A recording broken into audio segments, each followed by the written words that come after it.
The late summer sky over Chicago was still holding onto the last blush of sunset when Emily Carter stepped onto the rooftop terrace of the Palmer House Hotel.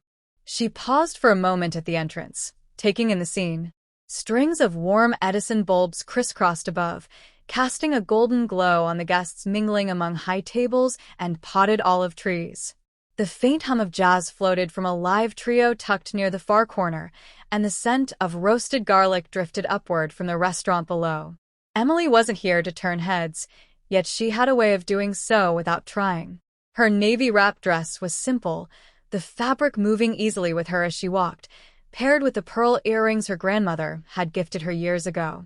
Her long brown hair was loosely tied back, allowing a few strands to fall free in the breeze. There was nothing flashy about her appearance, but she carried herself with a calm assurance, the kind of presence that seemed to slow the air around her. The engagement party belonged to her college friend Rachel, who had been counting down to this day for months. Emily was genuinely happy for her. She wasn't in a rush to be the center of attention. She liked moving through these events quietly, reconnecting with old friends, and enjoying the little vignettes of conversation that sprung up around her. She was reaching for a glass of sparkling water at the drink table when a solid but gentle bump on her shoulder pulled her attention to her right. "Sorry about that," a man said, stepping back with an easy smile. He was tall, broad-shouldered, with sandy blonde hair that caught the light from the overhead bulbs. "Wasn't watching where I was going." Emily returned the smile, but not the kind of quick, polite smile that's gone before it's felt. She looked directly at him, eyes warm and steady. "No harm done," she said lightly. Crowded rooftop parties have a way of making personal space optional. That drew a laugh from him, low and genuine. "Guess so. I'm Jake Mitchell." "Emily Carter," she replied, shaking his hand briefly before resting hers on the stem of her glass.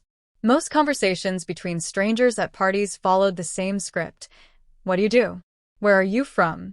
Emily, however, had learned long ago that real connections rarely grew from predictable questions. She tilted her head slightly, her tone curious but unhurried. "So, Jake, what's been the most unexpected thing that happened to you this year?" Jake blinked at her, clearly caught off guard. "That's not one I get often," he said, a faint smile tugging at the corner of his mouth. Emily shrugged with a playful ease. "I figure if we only have a few minutes to talk, we might as well make it interesting." He took a breath, as though sifting through memories. "Probably the road trip I took in June. I was supposed to fly to Denver for work, but the flight got canceled. I just decided to rent a car and drive there instead. Ended up stopping in all these little towns along the way. Met people who reminded me how much I've been living on autopilot." Emily's expression softened. She leaned in slightly. Not so much that it felt intrusive, but enough that her presence seemed to draw his words forward. "That sounds amazing. Did you take the scenic route through the Rockies?" "Yeah," Jake said, a hint of wonder still in his voice.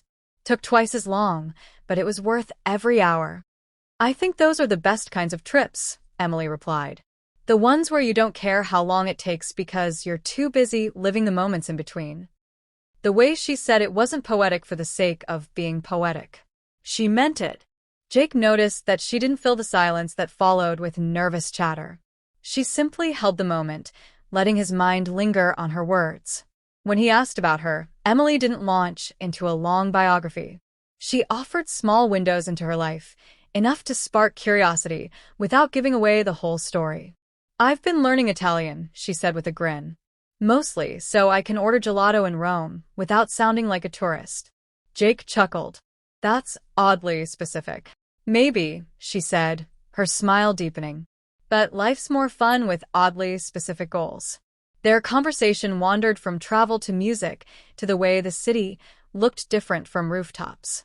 Emily listened more than she spoke, and when she did speak, her words felt intentional. She didn't try to impress with achievements or rush to make him laugh, though he found himself laughing often anyway. The party bustled around them, with guests raising glasses for toasts and posing for photos, but Jake barely noticed the noise.